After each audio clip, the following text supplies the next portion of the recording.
Hello guys, स्वागत है आप सभी का मेरी इस नई वीडियो में। आज की इस वीडियो में मैं आपको बताने जा रही हूँ मार्केटिंग मिक्स। तो मार्केटिंग मिक्स होता क्या है और वो किन किन चीज़ों से मिलकर बना है। मैंने आपको पिछली वीडियोस में philosophies of marketing, importance of marketing and scope of marketing पढ़ाया है। अगर आपने वो वीडियोस नहीं देखी है तो आप जाके देख सकते हैं, मैं उनका लिंक डिस्क्रिप्शन में प्रोवाइड कर दूँगी। The marketing mix is a foundational concept in marketing that outlines the key element involved in successfully marketing a product or service. Traditionally, it is formed as the 4 P's. तो marketing mix का क्या मतलब है?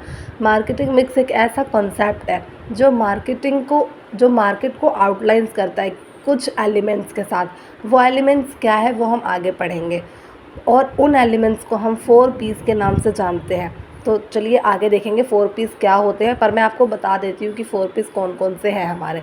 तो 4 P's हैं हमारे: product, place, promotion and price. Hope आपको marketing mix समझ आ गया होगा। तो सबसे पहले हम अपने फर्स्ट P की तरफ चलते हैं। फर्स्ट P है हमारा प्रोडक्ट। आपको पता ही होगा कि अगर मार्केटिंग है कहीं पे हो रही है और अगर वहाँ पे प्रोडक्ट ही नहीं होगा तो मार्केटिंग किस बात पे होगी? मार्केटिंग तो किसी प्रोडक्ट पे ही होगी ना, किसी गुड या सर्विसेज पे, और वो गुड सर्विसेज तो हमारा प्रोडक्ट होगा। तो चलिए देखते हैं कि प्रोडक्ट की डेफिनेशन क्या होगी। This refers to the goods और services that a company offer to meet customer needs and wants. ये रेफ़र करता है किसको? गुड्स और सर्विसेज को। कौन सी गुड्स और सर्विसेज को?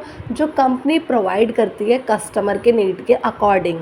तो आगे बढ़ते हैं। की decision include product design, feature, quality, branding and packaging, understanding the target audience preference and ensuring the product align with their expectation is critical। जब भी कोई कंपनी एक प्रोडक्ट को डिज़ाइन करती है तो उनको पहले ही डिसीज़न लेना होता है कि वो प्रोडक्ट किसके लिए बना रही है, कौन सी जनरेशन के लिए बना रही है, किस एज के लोग उसको यूज़ करेंगे। ये सब कुछ उनको पहले से ही डिज़ाइन करना होता है। फिर उनको क्या पता करना होता है कि वो अपने प्रोडक्ट में क्वालिटी अच्छी दे, उनके फीचर अच्छे हो, उनके ब्रांडिंग लगे होने चाहिए और उसकी पैकेजिंग बिल्कुल नंबर 1 होनी चाहिए, ताकि लोगों को पैकेजिंग देखते ही लगे कि हाँ, ये प्रोडक्ट तो मुझे ख़रीदना ही ख़रीदना चाहिए।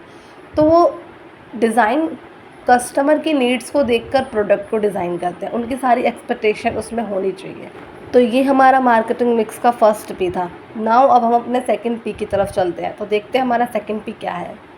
This is the amount customer are willing to pay for the product. Pricing strategies can based on factor like cost, competition, demand and perceived value. Companies might choose from different pricing tactics such as penetration pricing, skimming pricing और competitive pricing. तो देखो, जब भी कोई भी company कोई product बनाती है, सबसे मेन होता है उसका प्राइस डिसाइड करना। उस प्राइस में उसको कौन कौन से फैक्टर ध्यान में रखने चाहिए होते हैं? सबसे पहले कॉस्ट क्या होता है? एक प्रोडक्ट को बनाने में उसको जितना भी खर्चा लगा वो उससे निकालेगा ही निकालेगा। साथ ही उसको ये भी देखना होता है कि कंपटीशन कितना है। वो इतना ज़्यादा रख रहा है तो मैं शुरू में तो इनिशियल स्टेज में थोड़ा सा कम प्राइस रखूँ। ये सारी चीज़ें उसे देखनी पड़ती है कि मार्केटिंग में डिमांड कैसी है। डिमांड और सप्लाई बहुत बड़ा फैक्टर होता है प्राइस को डिसाइड करने के लिए, और वो उसके साथ कुछ स्कीम्स भी निकाल सकता है। तो प्राइस एक बहुत इंपॉर्टेंट फैक्टर होता है मार्केटिंग के लिए। तो सेकंड P हमारा मार्केटिंग मिक्स था। आई होप आपको ये समझ आ गया होगा। नाउ अब हम अपने थर्ड P की तरफ चलते हैं। तो हमारा थर्ड P है प्लेस किसी भी चीज़ के लिए बहुत ज़्यादा इंपॉर्टेंट होता है। अगर हम मार्केटिंग कर रहे हैं तो हमें डिसाइड करना होता है ना कि हम अपने प्रोडक्ट को कहाँ पर जाके सेल करेंगे। सबसे इम्पॉर्टेंट फैक्टर होता है ये मार्केटिंग मिक्स का। तो सबसे पहले हम प्लेस की डेफिनेशन पढ़ लेते हैं। This involves the distribution channel used to deliver the product to customer. Decision include selecting the appropriate location और platform, physically store, online channels, inventory management and logistics. The goal is to ensure the product is available at the right place and time. हमें क्या करना है? जब भी हम अपना product बना लेते हैं, सबसे पहले हमें वो चैनल सर्च करना होता है जहाँ पे हम उस प्रोडक्ट को डिलीवर करेंगे। वो कौन सा प्लेटफॉर्म होगा?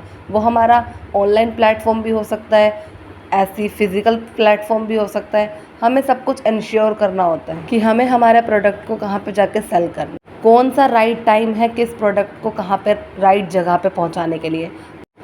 अगर मेरी एक कार्ट है मस्जिद के बाहर और मैं वहाँ पे माता की चुन्नी सब बेच रही हूँ, तो 100% वो बिल्कुल भी सेल नहीं होगी। तो इसीलिए हमें हर प्रोडक्ट को बेचने के लिए राइट प्लेस डिसाइड करना बहुत ज़्यादा इम्पॉर्टेंट है। आई होप आप ये समझ गए होंगे। नाउ हम अपने नेक्स्ट पी की तरफ बढ़ते हैं। तो जो हमारा नेक्स्ट पी है वो है प्रमोशन। तो सबसे पहले हम प्रमोशन की डेफिनेशन पढ़ लेते हैं। This encompasses the activity use to communicate the product value to the target audience and persuade them to purchase promotion strategies including advertising, sales promotion, public relations, social media marketing, and direct marketing. The mix of promotional tools is chosen based on the target market, budget, and overall marketing strategies. तो promotion में basically हमें करना क्या होता है, हमें audience को जागरूक करना होता है अपने प्रोडक्ट के प्रति। अब वो हम कैसे करेंगे? अब देखो, ऐसा तो है नहीं कि हमारी जो ऑडियंस है वो डेली मार्केट में होती है, नहीं ना।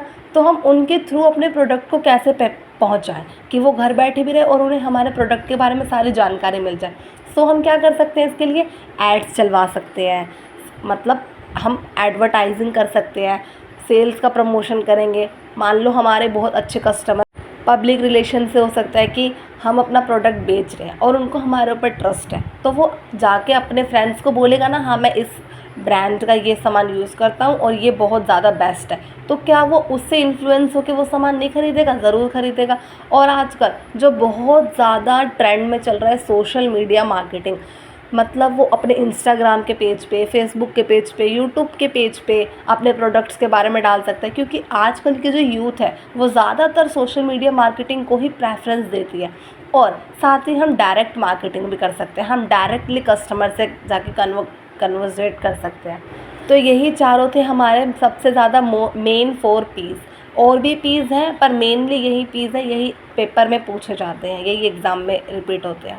आई होप आपको सारे पीस समझ आ गए होंगे और मार्केटिंग मिक्स। अगर आपको ये वीडियो पसंद आई है तो वीडियो को लाइक ज़रूर कीजिएगा, चैनल पे नए हैं तो चैनल को सब्सक्राइब कीजिएगा, साथ ही बेल आइकन को प्रेस कीजिएगा ताकि आप तक ये सारी वीडियो पहुंचते रहें।